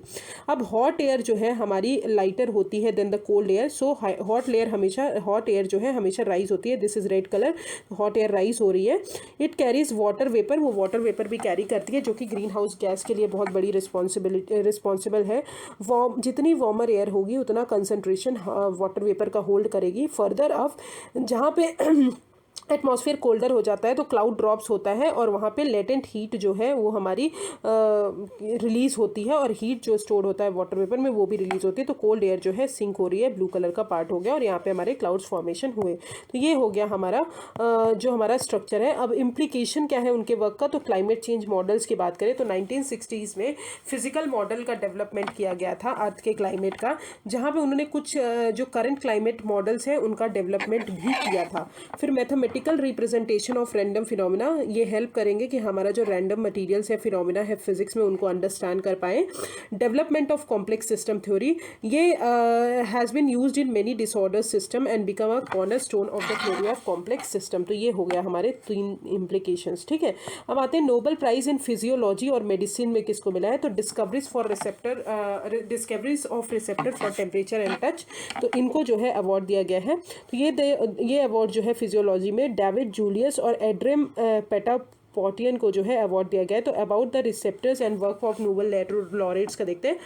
तो आपको ह्यूमन बॉडी में पता होगा, तो जो मॉलिक्यूल्स होते हैं, सारे मॉलिक्यूल्स जो होते हैं वो पूरे ही सेंसिटिव हीट और मैकेनिकल प्रेशर के इतने सेंसिटिव नहीं रहते. कुछ स्पेसिफिक जो है हीट और मैकेनिकल प्रेशर से सेंसिटिव रहते हैं, और उनकी जॉब रहती है कि अगर वो सेंसिटिव है तो वो कहीं ना कहीं हमारे नर्वस सिस्टम जो है उनको सिग्नल पहुंचाए कि हमारा अप्रोप्रिएट रिस्पॉन्स क्या होगा. तो डेविड जूलियस ने एक कैप्सिन जो है वो यूटिलाइज किया है, जो कि एक पंजेंट कंपाउंड है, चिली पेपर से आता है, जो कि हमारे बॉडी में बर्निंग सेंसेशन को इंड्यूस करता है. जैसे ही हम उसको मतलब अगर कहीं पड़ जाए तो हमारा जलने लगता है शरीर.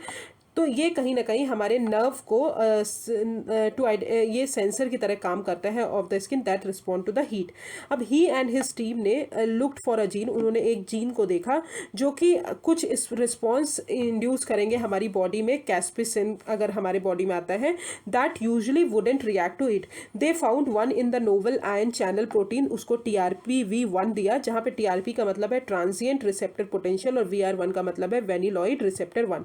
ये जो है हमारे सुपर फैमिली TRP का पार्ट है, और ये फाउंड इन्होंने देखा कि TRP1 जो है वो एक्टिवेट हो जाता है जब टेम्परेचर जो है 40 डिग्री सेल्सियस से ज़्यादा रहता है, और ये हमारी बॉडी को कहीं ना कहीं जो कि हमारे बॉडी के पेन थ्रेशोल्ड के इक्वल होता है, क्लोज होता है.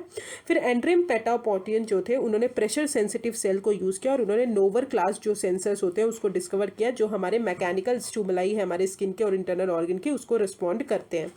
अब पेटोपियन और उनके चैलेंजेस, उनके कलीग्स ने आइडेंटिफाई किया 72 पोटेंशियल जीन्स, जो कि हमारे आयन चैनल रिसेप्टर को एनकोड करेंगे और हमारी सेंसिटिविटी बढ़ाएंगे मैकेनिकल फोर्स के लिए. और ये एमर्ज हुआ one of the coded for a Nobel ion channel protein called piezo 1. तो विया पीजो 1 क्या है, ये सेकेंड जीन है जो डिस्कवर किया गया और नेम किया गया पीजो 2. तो सेंसरी न्यूरॉन्स जो हैं वो कहीं ना कहीं एक्सप्रेस करते हैं बहुत हाई लेवल्स ऑफ पीजो 2, और फर्दर स्टडीज़ एस्टेब्लिश के पीजो 1 और पीजो 2 और द आयन चैनल्स होते हैं जो डायरेक्टली एक्टिवेट करते हैं हमारे प्रेशर्स, जो भी हमारे सेल मेम्ब्रेन में जो भी प्रेशर जनरेट होता है उसको डायरेक्टली एक्टिवेट करते हैं. लेटर उन्होंने डेमोन्स्ट्रेट किया कि पीजो 2 आयन चैनल जो है वो बहुत एसेंशियल है, कि टच के सेंस के लिए भी बहुत एसेंशियल है. मोर ओवर पीजो 2 जो है was shown to play a key role in proprioception as well as regulate हमारे ब्लड प्रेशर, रेस्पिरेशन और यूनिटरी ब्लड कंट्रोल को रेगुलेट करते हैं. बोथ इनको जो है आइडेंटिफाइड अनदर न्यू रिसेप्टर, उन्होंने दोनों ने एक और न्यू रिसेप्टर दिखाया TRPM8, अ रिसेप्टर दैट जो कोल्ड से एक्टिवेट होता है. ठीक है, अब अगर हम बताएं एप्लीकेशन क्या है इनकी डिस्कवरी का, तो ऑब्वियसली ये ट्रीटमेंट डेवलप कर सकते हैं. बहुत सारी डिसीज़ जो है उनके अगेंस्ट ट्रीटमेंट डेवलप हो सकता है. क्रॉनिक पेन रिमूव हो सकता है. बेटर इंसाइट है कि स्ट्रक्चर हम कैसे पेन का जान पाएँ और टेम्परेचर सेंसर्स जान पाएँ, और ड्रग्स का प्रिसिशन जो है वो भी इंक्रीज होगा विदाउट कॉजिंग इम्बैलेंस इन नेसेसरी फंक्शन. तो these are the application. Now let's come to Nobel Prize in Chemistry.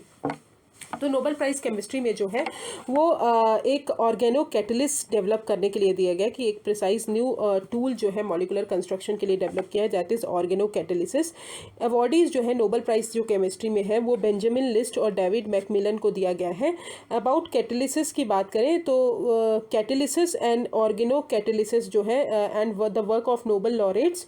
Catalyst क्या होते हैं, तो कैटलिस्ट जो है वो सब्सटेंस होते हैं जो किसी भी केमिकल रिएक्शन को कंट्रोल या फिर एक्सेलरेट करते हैं. कंट्रोल मतलब अगर वो ज़्यादा रिएक्ट कर रहे हैं तो उनको कंट्रोल करेंगे, अगर वो कम रिएक्ट कर रहे हैं तो उनको ज़्यादा बढ़ा के रिएक्ट करवाएंगे without becoming a part of final product. तो इसलिए उनको कैटलिस्ट बोला जाता है. फॉर एग्जांपल अगर बात बताएं तो कैटलिस्ट जो है कैटेलिटिक कन्वर्टर जो हमारे कार में होते हैं वो हमारे टॉक्सिक सब्सटेंस को कन्वर्ट करते हैं, ट्रांसफॉर्म करते हैं हार्मफुल मॉलिक्यूल्स में, हार्मलेस मॉलिक्यूल्स में.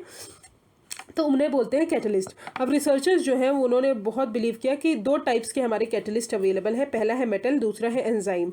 अब मेटल की बात करें, ये मेनली हैवियर मेटल्स होते हैं। एंजाइम जो है वो नेचुरली एक्रिंग हैवी मॉलिक्यूल्स हैं जो कि सारे लाइफ सपोर्टिंग बायोकेमिकल प्रोसेस है उसको फैसिलिटेट करते हैं। अब दोनों के कुछ लिमिटेशन है।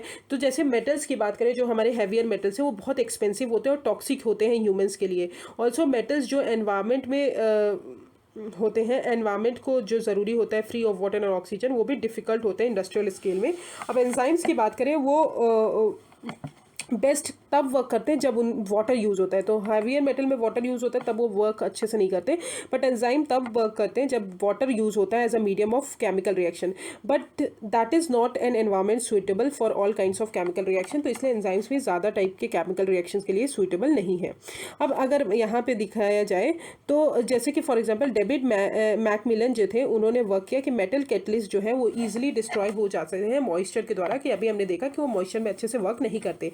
ही therefore started to wonder whether, उन्होंने देखा कि ये पॉसिबल है कि हम durable type of catalyst develop कर पाए या नहीं कर पाए। फिर उन्होंने डिज़ाइन किया सिंपल मॉलिक्यूल्स जो कि इम्यूनियम आयंस को क्रिएट करेंगे और वो एसिमेट्री कैटलिस्ट की तरह एक्सीलेंट प्रूव होंगे। ठीक है, फिर उन्होंने फिर आए हमारा एंजाइम्स की अगर बात करें तो ये तो हो गई हमारे मेटल कैटलिस्ट की। अब एंजाइम्स की अगर बात करें तो एंजाइम्स जो है 100 ऑफ एमिनो एसिड्स कंसिस्ट करते हैं जो फ्रीक्वेंटली हमारे केमिकल रिएक्शन में इन्वॉल्व होते हैं। मतलब उनमें से कुछ जो है फ्रीक्वेंटली हमारे केमिकल रिएक्शन में इन्वॉल्व होते हैं। तो बेंजामिन लिज ने स्टार्ट किया वंडर कि एंटायर एंजाइम जो है हम क्यों नहीं किसी कैटलिस्ट को ऑब्टेन करने में रिक्वायर कर सकते हैं।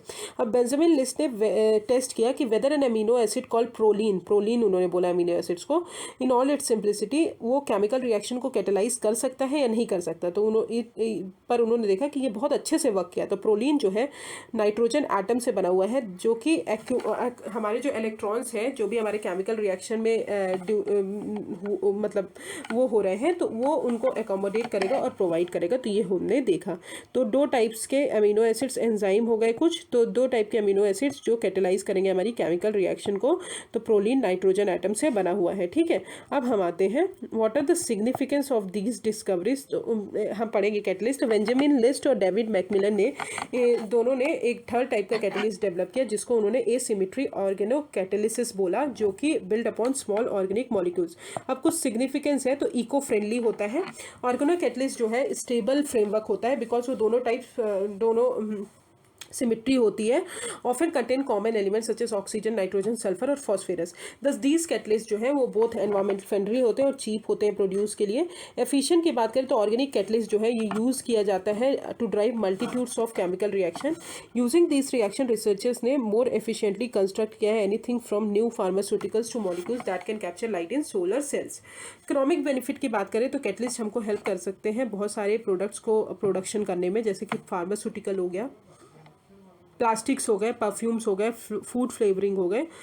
और ये एस्टिमेट किया गया है कि 35% of the world's total GDP जो है इनसे in some way involves chemical catalysis. तो ये इन्वॉल्व करते हैं। अब एसिमेट्री कैटलिसिस की बात करें तो ड्यूरिंग केमिकल कंस्ट्रक्शन सिचुएशन एक टाइम पे अराइज होती है जहाँ पे दो मॉलिक्यूल्स जो होते हैं वो अपनी एक मिरर इमेज फॉर्म कर सकते हैं। पहले एक मॉलिक्यूल है, एक मॉलिक्यूल जो है अपनी मिरर इमेज फॉर्म करता है। तो वो एक केमिकल कंस्ट्रक्शन में एक टाइम पे ये भी होता है। तो केमिस्ट ने often just one of this mirror image. तो उन्होंने देखा एक मिरर इमेज को देकर देखा। तो पर्टिकुलरली व्हेन उन्होंने देखा कि फार्मास्यूटिकल जब वो प्रोड्यूस कर रहे हैं बट ये डिफ़िकल्ट है कि find efficient method for doing this. तो लिस्ट और मैकमिलन ने डिस्कवर किया नेचुरल कंपाउंड को यूज़ करके, like amino acids as a catalyst use करके। उन्होंने देखा कि only one specific mirror image जो है वो ही ऑब्टेन्ड हुई at the end of the product और this was later named at asymmetry catalysis. The experiment जो है वो सिंपल ऑर्गेनिक कंपाउंड के साथ किया गया। तो ऑर्गेनिक कंपाउंड जो है मोस्टली नेचुरल अकरिंग सब्सटेंस है जो हमको मिल जाते हैं और ये कार्बन एटम के अराउंड बिल्ड किए जाते हैं। Usually hydrogen, oxygen, nitrogen, sulphur, phosphorus contain करते हैं। तो life supporting chemicals like protein जो कि लॉन्ग चेन है हमारे एमिनो एसिड्स का, वो भी हमारा ऑर्गेनिक है। तो ये हमने बिल्ड किया। तो ये सिमेट्री कैटलिसिस हो गया। अब आते हैं अदर अवार्ड्स इन न्यूज़ अगर बात करें तो इंटरनेशनल एनी अवार्ड्स टू 2020। तो अवार्ड्स जो है अभी इस बार बहुत ज़्यादा न्यूज़ में रहा है, और पिछली बार जो है 3 क्वेश्चंस अवार्ड से आए थे, तो इसलिए इंपॉर्टेंट हो जाता है आपको पढ़ना। तो इंटरनेशनल एनी अवार्ड्स 2020 की बात करें तो भारत रत्न प्रोफेसर CNR राव, किसको मिला है? भारत रत्न प्रोफेसर है CNR राव, उन्होंने इंटरनेशनल एनी अवार्ड्स 2020 रिसीव किया है, जो कि एनर्जी फ्रंटियर अवार्ड के नाम से भी जाना जाता है। तो एनी अवार्ड जो है वो consider to be a Nobel prize, इसको एक नोबल प्राइज जो है एनर्जी सेक्टर में कंसीडर किया जाता है, और ये रिकग्निशन इसको किसने दिया है? प्रेसिडेंट ऑफ इटालियन रिपब्लिक ने। अब ये एनर्जी फ्रंटियर अवार्ड जो है वो कन्फर किया जाता है उन वर्क्स के लिए जो metal oxides, carbon nano tubes, other materials, 2 dimension system, graphene, boron, nitrogen, carbon, इन सब के लिए जो वर्क करते हैं तो उसके लिए जो है ये अवार्ड दिया जाता है। अब कार्बन नैनो ट्यूब्स होते क्या है वो देख लेते हैं। तो नैनो आपको पता है, नैनो जब मैंने नैनो टेक्नोलॉजी पढ़ाया था तो नैनो मतलब 10⁻⁻⁹ बहुत छोटा। तो CNT कार्बन नैनो ट्यूब्स जो है वो एक सिलेंड्रिकल लार्ज मॉलिक्यूल है जहाँ पे हेक्सागोनल अरेंजमेंट होता है हमारे हाइब्रिड कार्बन एटम का, और वो रोलिंग से फॉर्म होते हैं, मतलब रोल टाइप का होता है, सिलेंड्रिकल फॉर्म में होते हैं। आप सिंगल और मल्टीपल शीट्स ऑफ ये, तो ये इस टाइप का जो है कार्बन नैनो ट्यूब, इसमें जो है कार्बन लगे होते हैं, ठीक है। तो इस टाइप का कुछ होता है सिलेंड्रिकल, और ये जो है ड्रग्स के कैरियर के लिए यूज़ किया जाता है। ये ड्रग कैरी कर सकते हैं एंटीजेंस जो हमारे होते हैं उनको, और ये आर्टिफिशियल ब्लड कैपिलरीज से भी बनाया जाता है जो भी हमारे इंजोर्ड पर्सन के होते हैं, और ये बायोकेमिकल सेंसर्स के लिए यूज़ होते हैं और बायोडिग्रेडेबल भी होते हैं। अब हम आते हैं शांति स्वरूप भटनागर प्राइज़। तो शांति स्वरूप भटनागर प्राइज़ जो है वो एनुअली दिया जाता है फॉर आउटस्टैंडिंग रिसर्च के लिए, आपने क्या रिसर्च किया है, और ये अप्लाइड होते हैं biological sciences, chemical sciences, earth, atmosphere, ocean, planetary sciences, engineering sciences. तो एलिजिबिलिटी जो है इसमें कोई भी सिटीजन ऑफ इंडिया 45 ईयर से अगर वो कम है, और ओवरसीज सिटीजन ऑफ इंडिया जो इंडिया में वर्क कर रहे हैं 45 ईयर से कम, उनको दिया जाता है। तो किनको दिया जाता है? 45 ईयर से कम जो भी सिटीजन ऑफ इंडिया है, और ओवरसीज सिटीजन ऑफ इंडिया जो इंडिया में वर्क कर रहे हैं उनको दिया जाता है। और ये इसके फाउंडर जो डॉक्टर शांति स्वरूप भटनागर थे वो डायरेक्टर जो थे CSIR के जो थे हमारे डायरेक्टर थे और फाउंडर थे, और he was the first chairman of university grant commission, university UGC के फर्स्ट चेयरमैन भी थे, और इनको पद्म विभूषण भी मिला है 1954 में। फिर आते हैं Ramanujan prize for young mathematician. तो प्रोफेसर नीना गुप्ता जो है उनको अवार्ड दिया गया है 2021 रामानुजन प्राइजेस का, कि उन्होंने एल्जेब्रिक ज्योमेट्री और क्यूमुलेटिव एल्जेब्रा में बहुत आउटस्टैंडिंग वर्क किया है, इसलिए अवार्ड जो है वो एडमिनिस्टर कौन करते हैं? Abdul Salam international centre for theoretical physics jointly with department of science and technology और इंटरनेशनल मैथमेटिकल यूनियन। अवार्ड जो है एनुअली दिया जाता है एमिनेंट मैथमेटिशियन को जो कि 45 साल से कम के हैं on 31 December of the year of the award, ठीक है। तो ये हो गए हमारे कुछ awards. Now let's come to miscellaneous. तो मिसलिनियस में कुछ 2 इंपॉर्टेंट टॉपिक है, 2-3, तो वो पढ़ लेते हैं। तो laser interferometer gravitational wave observatory project, LIGO project. तो अभी ये न्यूज़ में इसलिए है कि हिंगोली रेवेन्यू डिपार्टमेंट जो है महाराष्ट्र की, उन्होंने LIGO को अभी हैंड ओवर किया है कि आप वहाँ पे लेबोरेटरी सेटअप करिए और कुछ अदर इंफ्रास्ट्रक्चर सेटअप करिए, तो इसलिए जो है ये न्यूज़ में है। मोर ऑन न्यूज़ की बात बताएं तो 2016 में सेंट्रल गवर्नमेंट ने अप्रूवल दिया था कि LIGO इंडिया जो है LIGO इंडिया को अप्रूवल दिया था for research on gravitational waves, कि आप जो है ग्रेविटेशनल वेव्स पे रिसर्च कर सकते हैं। और ये जो है कोलैबोरेशन एफर्ट्स है बिटवीन द LIGO लेबोरेटरी और 3 इंस्टीट्यूट के बीच में। पहला है Raja Ramanna centre for advance technology जो कि इंदौर में है, institute of plasma research Ahmedabad में, और inter university centre for astronomy and astrophysics जो कि पुणे में है। टेक्नोलॉजी जो है डेवलप किया जाएगा जिसमें हम डिज़ाइन करेंगे, लेजर वगैरह यूज़ करेंगे, क्वांटम मेजर टेक्निक्स यूज़ करेंगे, कॉम्प्लेक्स कंट्रोल सिस्टम को हैंडल करेंगे, डेटा एनालिसिस करेंगे, मशीन लर्निंग करेंगे। तो ये सब चीज़ें जो है उसमें वो की जाएंगी। और ये जो प्रोजेक्ट है department of atomic energy build करेंगे and department of science and technology मिलके। तो डिपार्टमेंट ऑफ एटॉमिक एनर्जी और department of science and technology मिलके जो है दोनों ये प्रोजेक्ट को बिल्डअप करेंगे।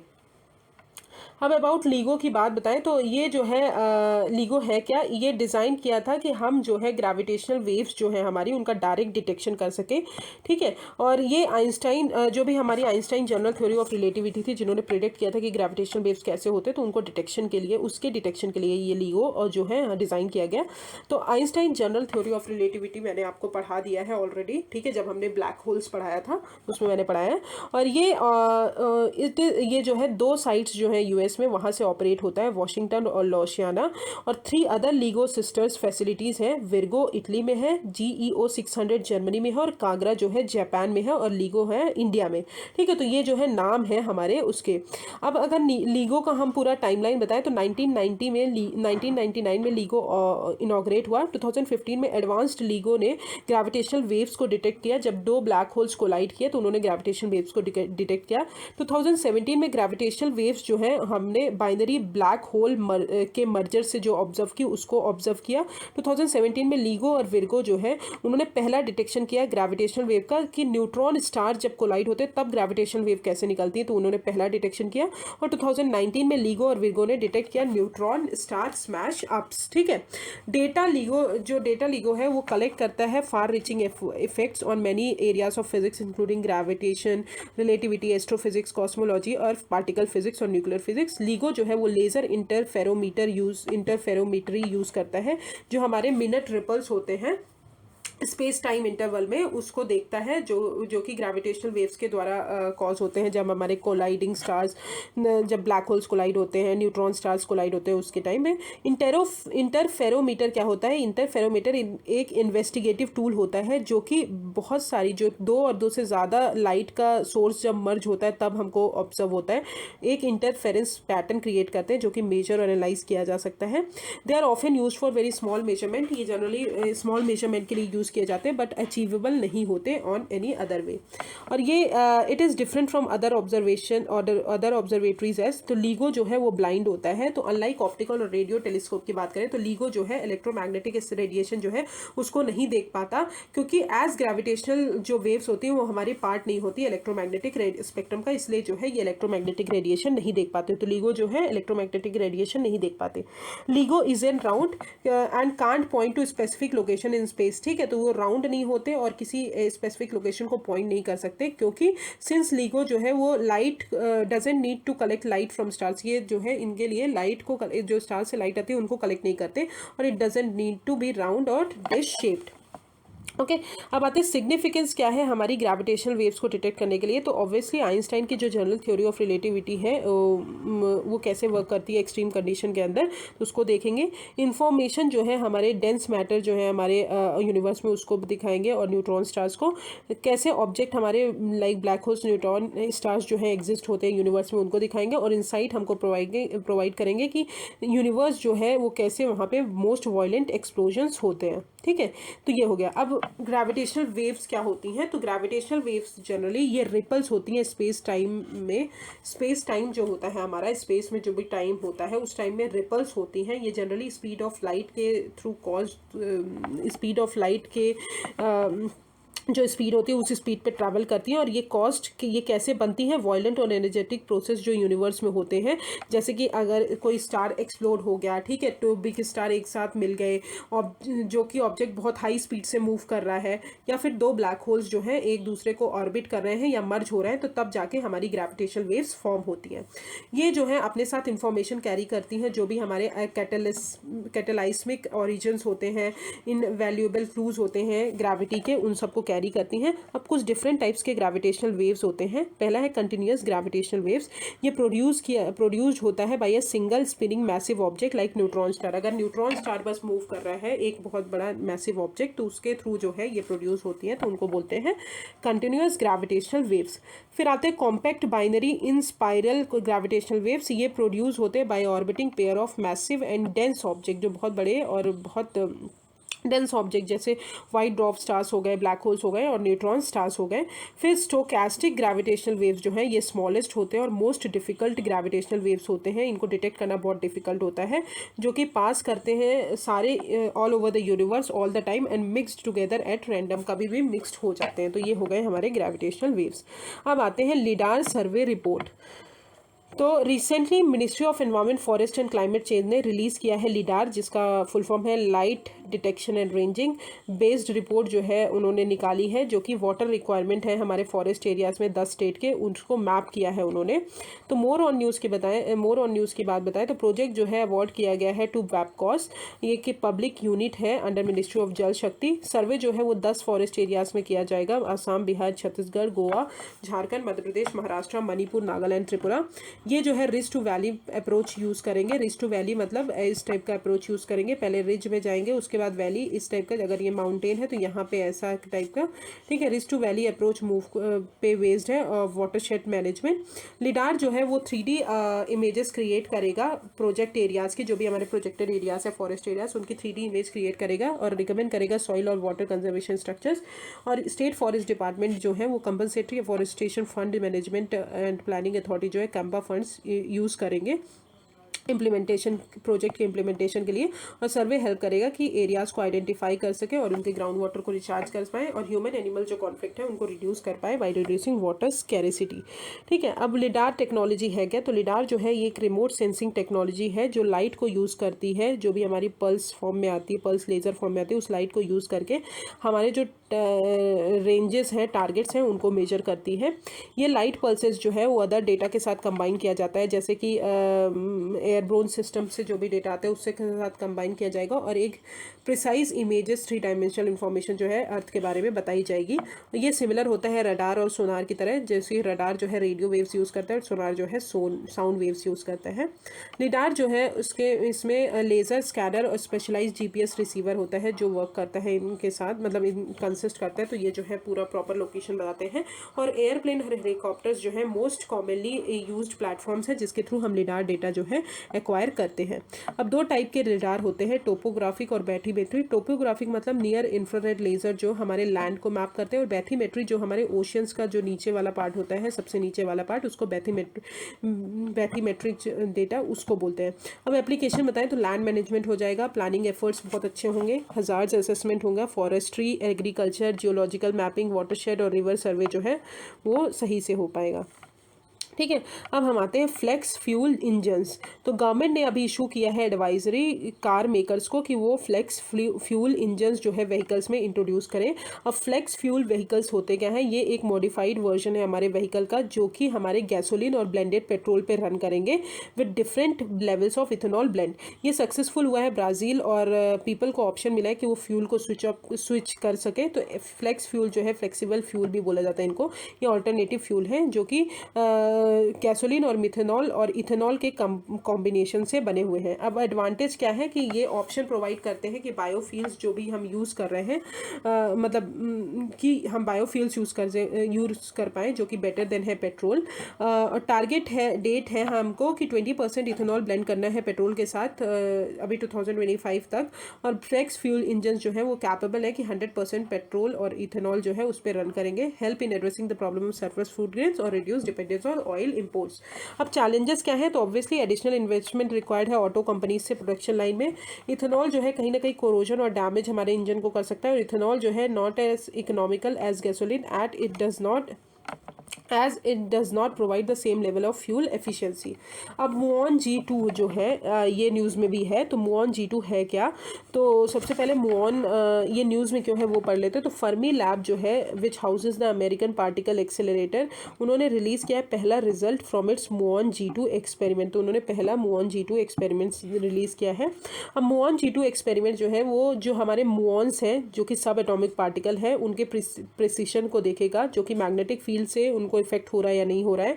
मेन गोल वही है कि स्टैंडर्ड मॉडल प्रेडिक्शन को टेस्ट करना, उनकी वैल्यूज़ को, और अगर वहाँ पे इनकंसिस्टेंसी है तो it could indicate that standard model जो है हमको इनकम्प्लीट है और उसके लिए उसका नया वर्जन लाना पड़ेगा। अब मुऑन क्या है? मुऑन एक सब एटॉमिक पार्टिकल है जो कि one of the leptons elementary particle में से एक है। ये अबाउट 200 टाइम्स मोर मैसिव होता है इलेक्ट्रॉन से और मच मोर अनस्टेबल होता है और फ्यू ऑफ सेकेंड्स ही सर्वाइव करता है। Muon like other its relative to the electron, ये पॉइंट लाइक पार्टिकल है जिसका मीनिंग है कि जिसका that it has no composite parts. The energy जो है कंपोजिट पार्टिकल्स के सच एज प्रोटॉन के, वो बहुत सारी एनर्जी से कॉन्स्टिट्यूट हुए हैं, and the energy of simple muon is all its own. अब मुऑन जो G2 जो है एक्सपेरिमेंट है, कहीं ना कहीं बिहेवियर दिखाता है कि मुऑन जो है वो डिफरेंट मूव करता है, जो हम स्टैंडर्ड मॉडल में प्रिडिक्ट करते हैं उससे बहुत डिफरेंट है। स्टैंडर्ड मॉडल जो है एक रिग्रेस थ्योरी है जो कि बहुत सारे जो हमारे 6 टाइप्स ऑफ क्वार्क्स होते हैं उनके लिए रूल्स रेगुलेट करती है। 6 लेप्टॉन्स होते हैं, 6 हिग्स बोसॉन, 3 फंडामेंटल फोर्सेज होते हैं उनके लिए। क्वार्क्स जो है वो एलिमेंट्री सब एटॉमिक पार्टिकल होता है जो कि इंटरैक्ट करता है स्ट्रॉन्ग फोर्स के द्वारा, ठीक है, और बिलीव किया जाता है कि ये फंडामेंटल कॉन्स्टिट्यूएंट ऑफ मैटर है। और 6 टाइप्स के क्वार्क्स होते हैं 6 टाइप्स के क्वार्क्स होते हैं और वो डिफर किसके किए जाते हैं, उनका मास क्या है, उनका चार्ज क्या है, और 3 ग्रुप्स में वो उनको डिवाइड किया गया है, up and down, charm and strange, and top and bottom. Okay, तो ये हो गया मूव ऑन। अब आते हैं डिड यू नो में। तो हिग्स बोसॉन जो है वो एनेबल करते हैं, हिग्स बोसॉन एक वो है, वो एनेबल करते हैं कि हम क्यों हमारे एलिमेंट्री पार्टिकल के पास क्या मास होता है उसको हम अंडरस्टैंड करने के लिए हेल्प करते हैं। अब फोर्सेस ऑफ नेचर की बात करें तो नॉन फोर्स जो है हमारे नेचर के वो 4 क्लासेस में डिवाइडेड है, gravity, electromagnetism, week nuclear force और स्ट्रॉन्ग न्यूक्लियर फोर्स। ग्रेविटी जो है हमारा वीकेस्ट फोर्स है सारे में से। इलेक्ट्रोमैग्नेटिज्म जो है वो एक्ट करता है only as a particle with electric charge. Weak nuclear force जो है वो रेडियो एक्टिविटी कॉज करता है, और स्ट्रॉन्ग न्यूक्लियर फोर्स जो है हमारे प्रोटॉन और न्यूट्रॉन्स को एक साथ होल्ड करके रखते हैं inside a nucleus of an atom. Okay, तो these are the forces of nature. Now let's come to the other important news. तो जेनोबॉट, रिसेंटली साइंटिस्ट ने फर्स्ट लिविंग रोबोट जो है डेवलप किया है जो कि रिप्रोड्यूस कर रहा है। ये वर्ल्ड का पहला लिविंग रोबोट है कॉल्ड जेनोबॉट, जो कि फ्रॉग के स्टेम सेल से बनाया गया है। स्टेम सेल्स क्या है? स्टेम सेल्स एक अनस्पेशलाइज सेल्स हैं जिनकी एबिलिटी है कि वो different types of cell types में डेवलप हो सकते हैं। नाउ साइंटिस्ट ने डिस्कवर किया कि entirely new form of biological reproduction different from any animal और plant to create first ever self replicating living robots. Unlike in cloning अगर बात करें तो जहाँ पे क्लोनिंग में अगर बात करें तो डीएनए जो है एक इंडिविजुअल का यूज़ किया जाता है बहुत सारी आइडेंटिकल कॉपीज़ बनाने के लिए, बट ये सेल जो है हार्वेस्ट किए जाते हैं बहुत सारे डिफरेंट एम्ब्रॉयज से और use to create an organism जो कि पेरेंट स्पीशीज से रिसेंबल नहीं करता। अब पोटेंशियल एप्लीकेशन क्या है? ऑब्वियसली ये organize to form lenses to restore vision को रिस्टोर करने के लिए हेल्प करेंगे। हार्ट ब्लॉक्स जो होते हैं, ब्रेन डैमेज जो होते हैं उसको प्रिवेंट करने में हेल्प करेंगे। Could be program to attack और रिमूव कैंसर सेल्स और क्लीन अप प्लास्टिक पॉल्यूशन। तो दीज आर द जेनोबॉट। फिर आते हैं बोस आइंस्टाइन कंडेंसेशन। तो ये भी मैंने आपको पिछली बार PT 365 में पढ़ाया है। ये जो है 5th स्टेट ऑफ मैटर है, ठीक है। तो physicist observe new phase of BEC of light particles. तो सम टाइम बोस आइंस्टाइन जो हमारा कंडेंसेशन है वो 5th स्टेट ऑफ मैटर है। Other 4th state of matter solid, liquid, gases और प्लाज्मा होते हैं। बोस आइंस्टाइन जो कंडेंसेशन है ये स्टेट ऑफ मैटर है जो कि बहुत सारे पार्टिकल कॉल्ड बोसोन जब कूल हो जाते हैं नियर एब्सोल्यूट जीरो तब वो क्रिएट होता है। ये क्रिएट होता है वेरी लो टेम्परेचर पे। तो there is insufficient energy for particles to move into a position that might cause their distinct quantum characteristic to interfere with one another. तो these particle in this state behave like a single giant super particle के साथ move करते हैं क्योंकि वो बहुत cooled हो जाते हैं। अब एग्जिस्टेंस जो है ये प्रिडिक्ट किया था एल्बर्ट आइंस्टाइन में और इंडियन मैथमेटिशियन सत्येंद्र नाथ बोस ने 1920s में। और BEC जो है एक्सट्रीमली फ्रेजाइल होता है और स्लाइटली इंटरैक्ट करता है एक्सटर्नल वर्ल्ड के साथ, is enough to warm them past their condensation threshold. Nobel prize जो है फिजिक्स में 2001 में अवार्ड किया गया था एरिक ए कॉर्नेल और वुल्फ गैंग कैटली और कार्ल वेमेन को for Bose Einstein related achievements के लिए। फिर आते हैं इंडिया इनोवेशन ग्राफीन सेंटर। तो इंडिया का पहला इनोवेशन ग्राफीन सेंटर जो है त्रिशूर केरला में इस्टेब्लिश किया गया है। अब ग्राफीन क्या है? ग्राफीन एक थिनेस्ट और स्ट्रॉन्गेस्ट मटेरियल है और गुड केमिकल स्टेबिलिटी होती है, हाई इलेक्ट्रिसिटी कंडक्टिविटी होती है और लार्ज सरफेस एरिया होता है और ये ट्रांसपेरेंट होता है और लाइट वेट होता है। ये 2 डायमेंशनल फॉर्म है क्रिस्टलाइन कार्बन का। अब एप्लीकेशन अगर बताएं तो एंटी कोरोजन कोटिंग पेंट्स, ठीक है, efficient precise sensors, faster efficient electronics, flexible display, efficient solar panels, faster DNA sequencing, drug delivery, इन सब चीज़ों के लिए यूज़ किया जाता है। फिर आते हैं यूनेस्को साइंस रिपोर्ट 2021। तो रिपोर्ट जो है अभी कुछ ट्रेंड्स जो है साइंस गवर्नेंस में उसको मेजर करती है और एक्सप्लोर करती है कि कैसे कंट्री हमारी साइंस को यूटिलाइज करके डिजिटली और इकोनॉमिकली स्मार्ट बन रही है। अब की हाईलाइट्स क्या हैं? कंट्रीज जो है सारे कंट्रीज जो है हर इनकम लेवल की वो प्रायोरिटाइज कर रही है कि उनका जो है डिजिटल और ग्रीन इकोनॉमिक्स की तरफ ट्रांजिशन कर पाए। अब इंडिया स्पेसिफिक फाइंडिंग अगर बताएं तो average gross domestic expenditure research और डेवलपमेंट में ओवर पास्ट 2 डिकेड जो है वो 0.75% है GDP का, जो कि लोवेस्ट है among the BRICS countries. Number of startups जो है वो ऑलमोस्ट डबल हुए हैं। एम्प्लॉयबिलिटी जो है वो भी इंक्रीज हुई है, ठीक है, और ग्रीन एनर्जी सोर्सेज जो हैं वो भी इंक्रीज हुए हैं। तो ये हो गए हमारे कुछ हाइलाइट्स। फिर आते हैं science and engineering research board fund for industrial research engagement, SERB FIRE. ये एक रिसर्च इनिशिएटिव है जो कि सर्व ने लॉन्च किया है, जो कि स्टैट्यूटरी बॉडी है department of science and technology की, वो इंटेल इंडिया के साथ उन्होंने मिलकर लॉन्च किया है। ये एक joint government industry led initiative है जहाँ पे गवर्नमेंट हो गया इनोवेशन टेक्नोलॉजी को प्रमोट करने के लिए फंडिंग प्रोवाइड प्रोवाइड की जाएगी, एकेडमिक रिसर्च पढ़ाया जाएगा। और ये न्यू इनिशिएटिव का यही एम है कि जो हमारे एकेडमिक इंस्टीट्यूशन है उनके पास जो एक्सपर्टीज़ है, जो एक्सपर्टीज़ अवेलेबल है, तो वो हमारी इंडस्ट्री स्पेसिफिक जो प्रॉब्लम्स हैं उनको सॉल्व करने में हेल्प करें। फिर आते हैं Indian science technology and engineering facility map, I stem enters phase 2। तो आई स्टेम क्या है? ये एक नेशनल वेब पोर्टल है जो कि रिसर्च और डेवलपमेंट फैसिलिटी बढ़ाने के लिए है। ये लॉन्च किया गया था 2020 में as a initiative of office of principal scientific adviser to government of India under the prime minister science and technology innovation advisory council mission के अंदर। इसका गोल यही है कि रिसर्च और डेवलपमेंट इकोसिस्टम बनाना है, बहुत सारे रिसर्चर्स को कनेक्ट करके उन रिसर्चर्स को सपोर्ट करके कि वो जो है हेल्प करें। अंडर फेज 2 पोर्टल जो है इंडिजीनियस टेक्नोलॉजी प्रोजेक्ट है उनको होस्ट करेगा और उनको प्रोवाइड करेगा platform for city knowledge innovation clusters. Also in related development I stem portal जो है वो यूजर्स को हेल्प करेगा कि कॉस्मोल मल्टी फिजिक्स सॉफ्टवेयर को एक्सेस हो पाए उनके में। कॉस्मोल ग्रुप जो है वो स्वीडन का है। ये टूल है जो कि कंप्यूटर सिमुलेशन रिसर्च और डेवलपमेंट के लिए यूज़ होता है। फिर आते हैं DRDO develop critical near isothermal forging technology for aero engines. तो आइसोथर्मल फोर्जिंग क्या है? ये एक हॉट वर्किंग प्रोसेस है जो कि वर्क करता है सुपर एलॉयज में, जो बहुत बड़े बड़े एलॉयज होते हैं दैट हैव लो फोर्जेबिलिटी, जिनके पास फोर्जेबिलिटी कम होती है। ठीक है, हेयर द वर्क पीस जो है is maintain at its maximum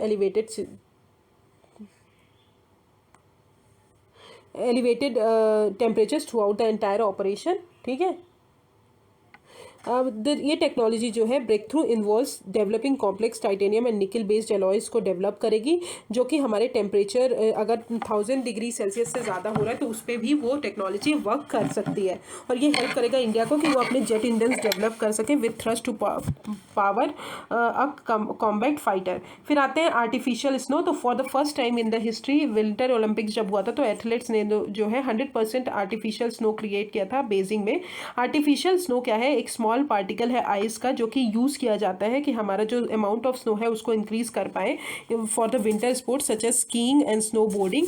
ये प्रोड्यूस किया जाएगा बाय मशीन्स। ये प्रोड्यूस किया जाता है by the machines that uses a high pressure pump use करता है to spray a mist of water into a cold air, और the water droplet subsequently crystallize होते हैं और फेक स्नो फॉर्म करते हैं। फिर आते हैं मैग्नेटिक लेविटेशनल टेक्नोलॉजी। तो ये अभी न्यूज़ में इसलिए है कि after a successful trial China ने जो है अपनी हाई स्पीड मालगेव ट्रेन जो है वो उसको रोल आउट किया है, जिसकी स्पीड जो है 600 किलोमीटर पर आवर से ज़्यादा है।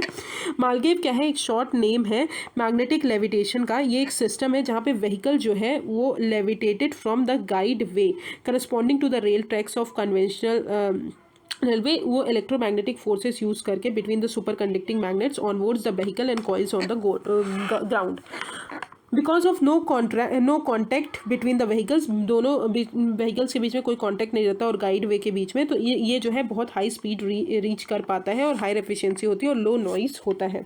अब आर्टिफिशियल मून की बात करें तो चाइना ने अभी बिल्ड किया है आर्टिफिशियल मून फैसिलिटी, जो कि लूनर कंडीशंस को सिमुलेट करेगा कि हमारे जो एस्ट्रोनॉट्स हैं, जो हमारे रोवर्स हैं, उनको टेस्ट कर पाएगा कि हमारे मून पे वो कैसे वर्क करते हैं। फैसिलिटी जो है वो रॉक से बनाई गई है और डस्ट से, जो कि that are as light as those on moon की तरह ही लाइट होगी।